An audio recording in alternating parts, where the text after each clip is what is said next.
नमस्कार दर्शकों, बंधन समाचार के रूबरू में मैं हूं आपके साथ ऋचा वर्मा। अंतर्राष्ट्रीय महिला दिवस के स्पेशल एपिसोड में आज हमारे साथ मौजूद हैं एसपीडी महिला महाविद्यालय की प्राचार्य डॉक्टर पूनम चौहान जी। तो आइए बात करते हैं उनसे और जानते हैं उनके बारे में। नमस्कार मैम। नमस्कार। आपका बहुत बहुत स्वागत हमारे स्टूडियो में। सबसे धन्यवाद। पहले मैम, हमारे दर्शकों को आप बताइए, आप कहाँ की रहने वाली हैं और आपके परिवार में कौन कौन है। ठीक है, मैं बताती हूँ आपको। मेरे परिवार में मेरा जो घर है वो जसपुर में है और मेरे परिवार में मेरे 2 भाई और 1 बहन है और इधर मेरी ससुराल में मेरे जेठ और देवर हैं, साथ में मेरी 2 नंदे हैं और हम लोग सहारा मुकरपुरी में मेरा विवाह हुआ है और मैं इस समय एसबीडी में हूँ, ये आपने भी परिचय दिया। और एसबीडी में मैं पहले पढ़ी हूँ, सौभाग्य से, सौभाग्यवती में पढ़ी हूँ और सौभाग्य से अब मैं वहीं पर प्राचार्य पद पर काम कर रही हूँ। लेकिन मेरा जो अपॉइंटमेंट हुआ है, वो हिंदी विभाग में, हिंदी विषय के लिए हुआ। कक्षाएँ मैं निरंतर लेती रही हूँ और 2014 से मैंने ये प्राचार्य का कार्यभार सँभाला और अब मैं इस समय यही महाविद्यालय की ज़िम्मेदारी निर्वाह कर रही हूँ और इसी में मतलब दोनों ही चीज़ें करती हूँ मैं। मैं कक्षा भी लेती हूँ क्योंकि वो मेरा एक जुनून है, शौक है, साहित्य से जुड़ाव है। तो अगर मैं कक्षाएँ ना लूँ तो शायद मुझे अच्छा नहीं लगता उस दिन। तो मैं प्रयास करती हूँ कि मैं किसी तरह समय निकाल के कक्षाएँ भी लूँ और अपना कार्यभार भी सँभालूँ। तो ये मेरा परिचय है। जैसे मैम आपने बताया आपकी शादी स्योहारा मुकरपुरी में हुई है, तो आप रोज डेली अप डाउन करते हैं, धामपुर में आप नहीं रहते हैं? नहीं, जब से ये जॉइनिंग मेरी धामपुर में हुई है, कार्यभार सँभाला है मैंने अपने हिंदी विभाग में, तब से हमने यहाँ दुर्गा विहार कॉलोनी में अपना घर बना लिया है। क्योंकि रोज़ आना-जाना गाँव से संभव नहीं होता, कठिनाइयाँ आती हैं। तो हमने यही घर बनाया है और हम यहीं पर रह रहे हैं 2001 से लगातार धामपुर में और गाँव आते-जाते हैं, गाँव से संपर्क निरंतर रहता है। जी, तो जैसे मैम आप जानते हैं हमारा महिला दिवस का एपिसोड है और आज महिला दिवस है, तो सबसे पहले महिला दिवस को लेकर आप क्या कहना चाहेंगे? आपके क्या विचार हैं? महिला दिवस को लेकर तो सबसे पहला मेरा विचार यही है कि महिला दिवस होना ही नहीं चाहिए क्योंकि हर दिन महिला दिवस है। एक विशेष दिन ही महिला दिवस के नाम से यानी कि कहीं न कहीं हम महिलाओं की कमज़ोरी को दर्शा रहे हैं कि वो कमज़ोर हैं। वास्तव में वो कमज़ोर नहीं है। जिस दिन से जन्म लेता है पुरुष एक स्त्री के माध्यम से, उसके पश्चात अंतिम दम तक, अंतिम समय तक वो उसी के अधीन रहता है, कभी माँ के रूप में, बहन के रूप में, पत्नी के रूप में, बेटी के रूप में।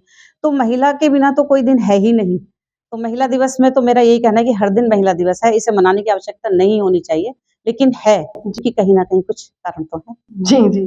चलिए, बहुत अच्छा लगा आपके विचार जान के। तो जैसे मैम हम पूछना चाहेंगे आपसे, महिला और युवतियों को लेकर आपके अनुसार सरकार द्वारा भी ऐसी और कौन-सी योजनाएँ चलाई जानी चाहिए, जो आपको लगता है जिससे महिलाएँ आत्मनिर्भर बन सकें और देश की प्रगति में अपना योगदान दे सकें? देखिए, जहाँ तक मैं अब देख रही हूँ कि प्रधानमंत्री कौशल योजना हो या अन्य-अन्य स्टार्टअप आदि हों या स्वयं सहायता सहायता समूह हों, तो योजनाएँ बहुत सारी हैं। हमारी जो विशेष सोच ये है कि महिला आत्मनिर्भर बने, इसलिए सरकारी योजनाएँ हैं, लेकिन जागरूकता नहीं है, महिलाओं को पता नहीं है। तो यदि उतनी भी पता हो जाएँ, जानकारी उन्हें हो जाए, तो वो इस क्षेत्र में आत्मनिर्भर बन सकती हैं। और उसमें संभवतः सबसे ज़्यादा मैं समझूँगी कि उनकी कला दक्षता।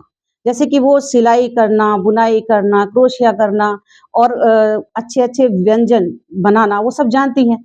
लेकिन उस क्षेत्र में उन्हें आत्मनिर्भर बनाने के लिए योजनाएँ होनी चाहिए। क्योंकि अगर कोई महिला अशक्त हुई किसी भी कारण से, तो वो इनके माध्यम से अपने आप को आगे बढ़ा सकती है। और सीधे-सीधे कोई भी योजना बने, उसको लाभ महिला को मिले। क्योंकि बीच में जो होता है, उसके कारण महिला को कष्ट होता है और वो अपने आत्मनिर्भर बनने के मार्ग में बाधाएँ पाती है। तो जैसे किसानों को सीधा-सीधा पैसा मिल जाता है आजकल, सीधे उनके खाते में पहुँचता है। ऐसे ही महिलाओं को पहुँचे और जो योजना में वो दे रही हैं प्रार्थना पत्र, उनको मिले। तो योजनाएँ तो बहुत हैं, बताने की आवश्यकता नहीं, यदि वही सारी पूरी हो जाएँ, तो महिलाएँ आत्मनिर्भर हो सकती हैं। जी, बिल्कुल सही कहा आपने मैम। तो जैसे महिलाओं, युवतियों को लेकर जो अपराध बढ़ रहे हैं, अब हम भी रोज़ सुनते हैं, आए दिन सुनते रहते हैं, तो उसके लिए आपको क्या लगता है, उन्हें कैसे जागरूक होना चाहिए युवतियों, महिलाओं को लेकर? ये शुरुआत तो घर से ही होनी चाहिए। जी। कि हम अपने बच्चियों को बताएँ कि किस तरह से अपराध होते हैं, कैसा उनके साथ हो सकता है और कैसे वो अपना बचाव करें। जिसमें कि उन्हें कानूनों की जानकारी होनी चाहिए कि किस कानून के माध्यम से बच्चियाँ अपना प्रतिकार कर सकती हैं। लेकिन कानून की जानकारी होने मात्र से अपराध नहीं रुकता। अपराध जब होता है परिस्थितियों से भी होता है। कुछ परिस्थितियाँ बन जाती हैं, अपराध हो जाता है। कुछ पहले से ही मानसिकता तैयार है, अपराध हो जाते हैं। बच्ची का दोष नहीं है, अपराध उसके साथ हो रहा है। तो अगर वो जानती भी है, तो वो क्या जानेगी छोटी उम्र की बच्ची के क्या कानून है, मुझे क्या करना चाहिए? तो उसके लिए हमें ये जो समाज की मानसिकता है, उसको ही बदलना पड़ेगा। समाज की मानसिकता बदलने के लिए प्रयास करने होंगे, हम महिलाओं को आगे आना पड़ेगा, समझाना पड़ेगा कि ये इस तरह से ना हो कहीं और हम आगे बढ़कर इसके लिए काम करेंगे तब ये संभव है। क्योंकि कानून बनने से तो ये नहीं है कि कानून बना है, हमें पता है ये धारा लगा देंगे तो ये हो जाएगा, लेकिन जब तक अपराध हो चुका है और जो पीड़ा वो सह चुकी है बच्ची या महिला, उसका क्या न्याय है? उसका तो कोई न्याय नहीं है। केवल अपराधी को सज़ा देने मात्र से ही तो उसका निदान नहीं हो जाता। आगे अपराध ना बढ़े उसके लिए हमें समाज के लिए ही सोचना होगा, समाज में मानसिकता बदलने के लिए सोच बनानी होगी।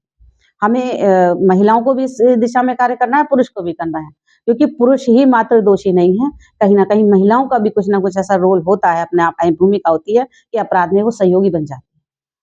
और जो आजकल एक समाज का परिवेश है, जिस परिवेश में हमारे छोटी-छोटी बच्चों के हाथ में मोबाइल है ना? ये मोबाइल भी कहीं न कहीं अपराधों को बढ़ावा दे रहा है। क्योंकि बच्ची हैं, नहीं समझती कि हमारे साथ क्या होने वाला है, क्या हो रहा है। उनके फ़ोटो चले जाते हैं, उनका मिसयूज़ हो जाता है, किसी से संपर्क हो जाता है, उनका मिसयूज़ हो जाता है। यानी वो कहीं न कहीं मानसिक, शारीरिक किसी भी रूप में उत्पीड़न का शिकार हो ही जाती हैं। तो हमें घर से ही ये प्रयास करना होगा, घर में ही देखना होगा कि आगे चलकर कहीं ऐसा ना हो कि बच्ची हमारी किसी भी अपराध का शिकार हो जाए। और उन्हें उन्हें भी हमें समझाना होगा और एक चीज़ हमें ज़रूर ध्यान रखनी है कि हमारे घर के बच्चे यानी लड़के, उनको ज़रूर संस्कार मिलने चाहिए।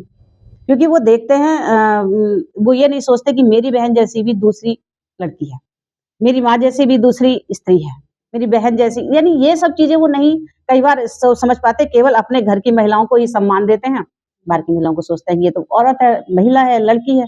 तो वो एक मानसिकता है, वो भी बदलनी चाहिए और वो आएगी संस्कार से ही और संस्कार देगी माँ और साथ में घर का मुखिया। तो घर से ही ये संस्कार मिलेंगे तब समाज बनेगा। तब समाज में अपराधों का हो सकता है ग्राफ नीचे गिरे, लेकिन जितनी एक ये माध्यम है संचार के, इनसे भी कहीं न कहीं अपराध बढ़े हैं और उसमें हमें ही सोचना पड़ेगा। जी, बिल्कुल सही कहा मैम आपने। तो जैसे मैम हम भी समाज में देखते हैं बहुत से परिवार ऐसे होते हैं जो महिलाओं, युवतियों को आगे निकलने से रोकते हैं। आप भी टीचर हैं और आप कवित्री भी हैं, हमने सुना भी है। तो आपके सामने कभी ऐसी कोई चुनौती आई है? चुनौती तो ज़रूर आती है, अगर महिला है तो चुनौती ना आए ऐसा नहीं हो सकता, वो ज़रूर आती हैं। तो चुनौतियाँ तो मेरे सामने संभवतः पढ़ाई के समय से ही आईं। जिस समय से मुझे बाहर भेजा गया पढ़ने के लिए, तो सब लोग ना अरे बाहर क्यों भेज रहे हो? बहुत पैसा खर्च होगा और फिर कैसे होगा? क्या करेगी? पता नहीं क्या घटना घट जाएगी। तो शुरुआत तो वहीं से हो चुकी थी, जब से घर से बाहर कदम निकाला था। लेकिन चूँकि अगर हमारे माँ-बाप, हमारे माता-पिता हमारा साथ देते हैं, हम पे विश्वास करते हैं, तो वो हमें बाहर भी भेजते हैं। लेकिन वो एक विश्वास पे हमारे भेजते हैं और वो विश्वास कायम भी रहता है। लेकिन कई बार परिस्थितियों में महिलाओं के साथ हो जाती हैं दुर्घटनाएँ। तो मैं इस विषय में मतलब मैं कहना चाहूँगी बड़ी सौभाग्यशाली हूँ कि मैं अकेली ही जाकर राजस्थान तक पढ़कर भी आई। राजस्थान में मेरी बीए की शिक्षा हुई है। वहाँ तक मैं पढ़ के आई, उसके पश्चात मैंने यहाँ धामपुर में हॉस्टल में रह के पढ़ाई की। फिर मैंने आगरा से पीएचडी और एमफिल भी किया। तो मैं अकेली ही आती-जाती रही। सबसे पहली बार मेरे पिताजी ने मुझे बैठाया एक बस में।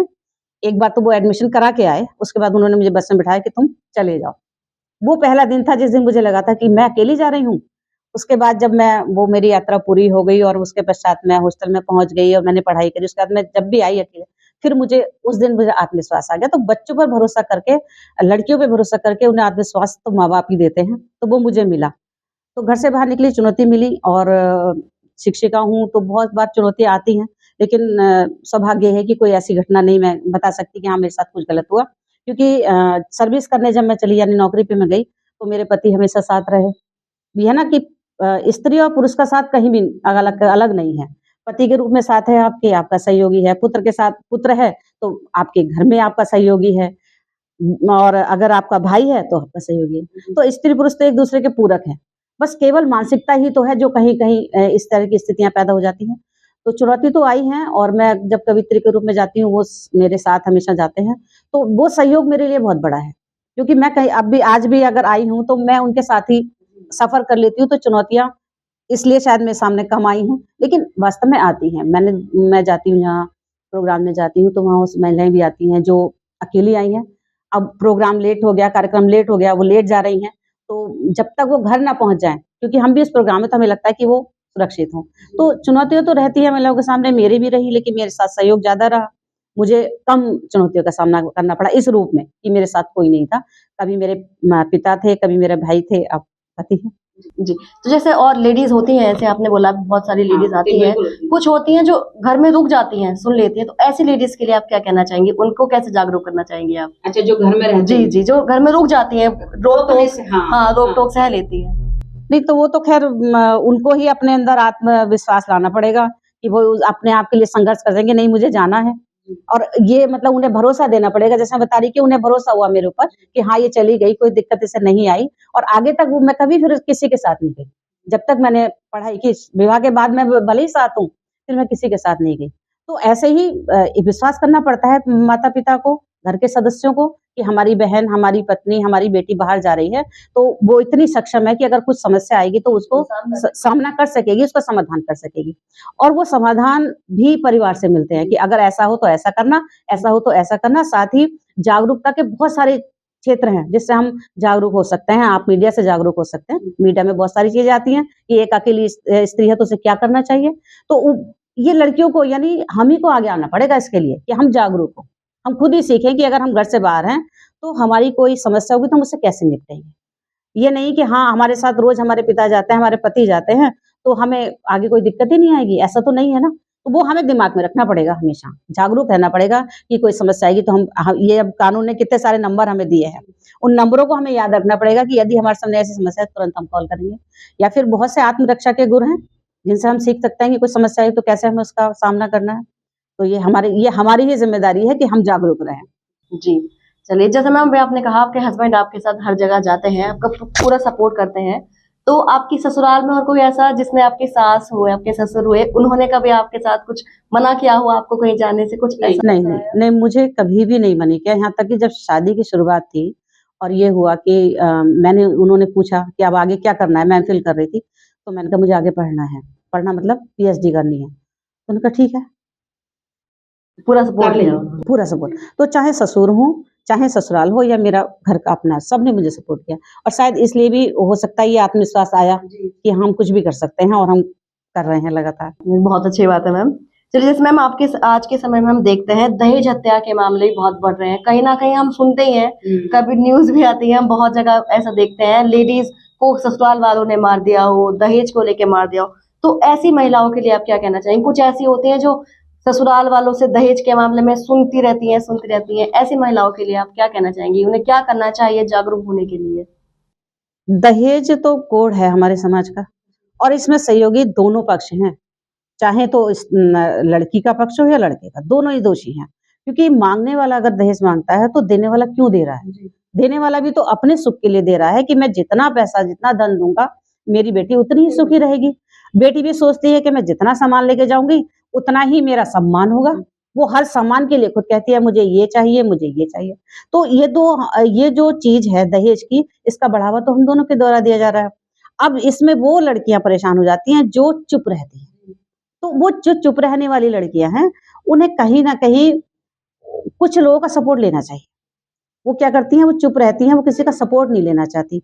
वो अपने माँ-बाप का नहीं लेना चाहती, अपनी सहेलियों का नहीं लेना चाहती, अपने गुरु का भी नहीं लेना चाहती, क्योंकि शिक्षित तो अब लड़कियाँ हो ही रही हैं। ऐसा तो नहीं है कि अब निरक्षर लड़कियाँ हैं। तो वो अपने गुरु का, अपने शुभचिंतक का अगर सहयोग लें और अपनी चुप्पी तोड़ें, कहें कि ये दहेज के कारण मेरे साथ ऐसा हो रहा है। और क्या होता है, एक बार होता है, दूसरी बार होता है, तीसरी बार उसे भेजते हैं, वो चली जाती है। जब उसे आभास है कि मेरे साथ कुछ भी गलत हो सकता है, तो उसे इस चीज़ को खुल के कहना चाहिए कि अब नहीं मैं रह सकती। एक बार आपने आज़मा लिया कि मेरे ससुराल वाले दहेज के इतने लोभी हैं कि कभी भी मेरे साथ कुछ भी कर सकते हैं। तो ऐसी स्थिति भाँप लेने के बाद तो उसे चुप नहीं रहना चाहिए। मर जाने के लिए अगर हम चुप हैं, तो वो तो कोई अच्छी बात नहीं है। उनको तो खुद कहीं न कहीं इस बात के लिए खुद ही सचेत होना पड़ेगा कि मैं अपने आप को किसी के समक्ष इस तरह से रखूँ कि वो मेरी समस्या समझे। अपनी बात कहे, मतलब कहने का ये है, अपनी बात कहे और ये प्रयास करे कि मेरे साथ कुछ गलत ना हो जाए। उसे खुद ही ये चुप्पी तोड़नी होगी। उसके लिए सहयोग ले बस। जी, बिल्कुल सही कहा मैम आपने। जैसे मैम आप गर्ल्स कॉलेज की प्राचार्य हैं, तो आपकी छात्राओं के साथ कोई घटना जैसे बहुत दूर-दूर से लड़कियाँ आती हैं, तो कुछ उनके साथ कुछ ऐसी घटना हुई हो, तो उन्होंने आपको आके बताया, कभी ऐसा कुछ हुआ हो किसी के साथ? ये घटनाएँ बच्चों के साथ होती हैं, छात्राएँ आती हैं हमारे पास, तो जो छात्राएँ किसी की शिकायत करती हैं कि हमारे साथ ऐसा होता है, हम गाँव में जाते हैं, तो हमें लड़के मिलते हैं, छेड़ते हैं। तो हमने उन्हें ये समझाया कि बेटा आप देखो लड़के हैं, आप उन्हें तो नहीं समझा पाएँगे जल्दी से, लेकिन आप कभी भी अकेले मत जाइए। ग्रुप में जाइए और अपने पास फ़ोन रखते हैं आप तो तैयार रहिए कि जैसे कोई बात आपको ज़्यादा आवाज़ हो तुरंत फ़ोन कर दीजिए और आप अपने घरवालों से कह के रखिए, छुपाइए मत। ज़रूर बताइए कि ऐसा अब मान लीजिए आपने हमसे बताया लेकिन घरवालों को नहीं पता है। तो कोई समस्या जिस क्षेत्र की है, जिस गाँव की है, घरवाले बहुत अच्छी तरह समझते हैं कि कौन किस एरिया का कैसा व्यक्ति है और किस तरह से हम उसको निपटेंगे। तो घरवालों को ज़रूर आप अपनी समस्या बताएँ कि बच लड़कियाँ जो होती हैं वो शर्माती हैं माँ-बाप से बताने में कि वो क्या सोचेंगे, कहीं हमारी पढ़ाई तो नहीं रोक देंगे। तो हम उन्हें समझाते हैं कि बच्चों अपने माँ-बाप से कभी कुछ मत छिपाइए आप। अगर आपको लगता भी है वो पढ़ाई छुड़ा देंगे तो आपको गलत लगता है, अगर वो ऐसा करते तो आपको भेजते ही नहीं। तो इसलिए आप अपने माँ-बाप को ज़रूर बता के रखिए और साथ में अगर कभी कोई बात बड़ी है, ऐसे वैसे कोई ऐसा केस नहीं आया जो बहुत बड़ी बात जिसमें हो, तो आप हमें बताइए कि हम अपनी तरफ से उसकी रिपोर्ट कर दें। तो हम इतना ज़रूर उन्हें आश्वासन देते हैं, लेकिन आप बताइए, आपको लगता है कि आप माँ-बाप से नहीं बता सकते किसी कीमत पे, तो आप हमें ज़रूर बता दीजिए। तो हम आपके माँ-बाप से भी कंसल्ट कर सकते हैं, अगर हमें लगता है तो हम पुलिस में भी आपको कैसा और बाकी आप नंबर रखिए, आप खुद ही फ़ोन कर दीजिए। लेकिन ज़रूरी नहीं है, कई बार ऐसा होता है कि फ़ोन उनका काम नहीं कर रहा होता है या फ़ोन उनके पास नहीं होता है, तो ऐसी स्थिति में फिर जब तक हमारे पास आई, तब उससे पहले तो उनके घरवालों को ही देखना है, अगर उस एरिया की है, हमारी तरफ हम लोग देख पाएँगे। तो दोनों ही तरह से हमें इस बात पे विचार करना पड़ा, क्योंकि दोनों ही पक्ष हैं माँ-बाप और महाविद्यालय इन कॉलेज। तो जिस लेवल से ब बात है, उस लेवल से उसे सुधरना है। मान लीजिए हमारे कॉलेज के आस-पास होगी, तो हम उसकी शिकायत पुलिस में करेंगे। तो वो हमने उन्हें आश्वासन देकर, उन्हें समझाकर इस बात और बल्कि हमारे यहाँ हमेशा मिशन शक्ति जैसे कार्यक्रम होते हैं, महिला सशक्तिकरण के, तो हम जो कानून के जानकार हैं, उन्हें बुलाते हैं, जो मानसिक परामर्श देते हैं, उन्हें बुलाते हैं और बच्चों को ये आश्वस्त करते हैं कि अगर आप कहीं भी परेशानी में हो, किसी कष्ट में हो, तो आपको क्या करना चाहिए। तो हम बच्चों को भी जागरूक करते रहते हैं इस संबंध। जी, बहुत अच्छी बात है मैम। एक बहुत अहम सवाल, आप टीचर हैं, सुबह से शाम तक का आपका समय कॉलेज में बीतता है, आप कवित्री भी हैं, तो आपको बाहर भी जाना पड़ता होगा, तो सब चीज़ें आप कैसे मैनेज करती हैं? वही मैं कहूँगी कि सहयोग से। क्योंकि देखो जब अब बच्चे बड़े बड़े हो गए हैं, बड़े बेटे की शादी भी हो गई है और बेटी मेरी थोड़ी छोटी है। तो जब शादी नहीं हुई थी बेटे की, तो सुबह जल्दी उठना, सारा काम करना और इन्हें निर्देश देना कि कुकर रेडी है, आप केवल गैस जला लीजिएगा, मसाला तैयार है, केवल आप दाल उसमें मिला लीजिएगा, यानी खाने का मैनेज हो गया, आने तक। और उसके बाद शाम का तो मैंने कर ही लेना है। और बाकी जब रात में जो थोड़ा समय बचता है मेरा, बस उसी में मेरी पोएट्री यानी कविताएँ होती हैं, गीत होती हैं। यानी क्या कहूँ तो मुझे अपनी नींद ही देनी पड़ती है। क्योंकि सुबह जल्दी उठने के बाद अगर आप रात के 12 बजे तक जागते हैं, तो फिर नींद ही आप उस पे कुर्बान करते हैं। तो जब मुझे लिखना होता है, तो मैं रात को लिखती हूँ। और मेरी जो अभी किताब आई थी, मेरी यूरोप यात्रा, तो मुझे अच्छी तरह याद है कि मैंने ढाई ढाई बजे तक उसे लिखा है, तब जाके वो पूरी हुई है। क्योंकि घर गृहस्थी के काम के साथ, कॉलेज के साथ कोई भी काम अगर आप करेंगे, तो वो खाली समय आपका रात्रिकालीन ही होगा, जो आपके सोने का समय होगा। तो उसी में वो मैनेज किया है लिखने का और बाकी सारी चीज़ें इन लोगों के सहयोग से क्योंकि अब बहू आ गई है, तो कम से कम मेरे एक ज़िम्मेदारी तो ये कम ही हो गई है कि हाँ, दोपहर का खाना मैं बेफ़िक्र हूँ अब।